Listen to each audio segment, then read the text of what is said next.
hindi mapigilang ulanin ng papuri ang mga anak ng batikang noontime show host na si Joey De Leon. Dahil bukod sa artistahin ang itsura ng mga ito, isa pa sa maipagmamalaki ni Joey ay ang pagiging achievers at matagumpay na buhay ng kanyang mga supling. Maliban sa stunning at matalinong anak nito na si Jocas na siyang nagtapos ng cum laude sa Fordham University at nagtapos ng ilan pang degree sa ibang bansa, lingid sa kaalaman ng iila na mayroon pa palang isa pang anak ito na naging matagumpay din sa buhay. Siya ay walang iba kundi ang isa sa mga anak niya kay Aileen Macapagal na si Jaco Rafael De Leon. Maliban kay Jaco at Jocas, nakababatang kapatid din nila si Gio De Leon, kung saan may kinalaman naman sa film industry, pagiging writer at producer ang propesyon nito. Nagpamalas din naman ng natatanging husay at talino sa pag-aaral si Jaco dahil natapos nito ang kanyang degree sa psychology sa Fordham University, New York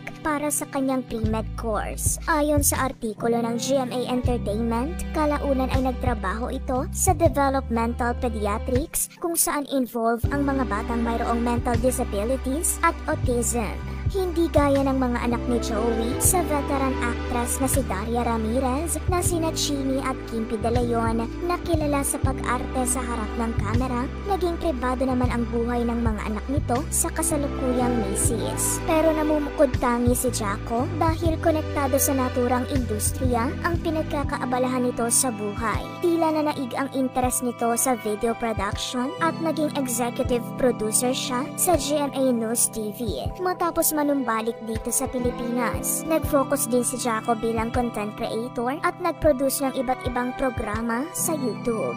Lingid sa kaalaman ng nakararami, siya ang direktor at producer sa likod ng YouTube channel na Paperbag TV. Kalaunan, sinubukan din ito ang kaniyang kakayahan na humarap sa kamera at naging vlogger. Makalipas ang halos isang dekadang pagtatrabaho nito sa industriya, hindi maikakaila na malawak na ang ginagalawan ngayon ni Jaco. Ayon sa pahayag nito sa isang interview noon, "I do a lot of consulting for companies and a lot of creators now, and I love helping build the community."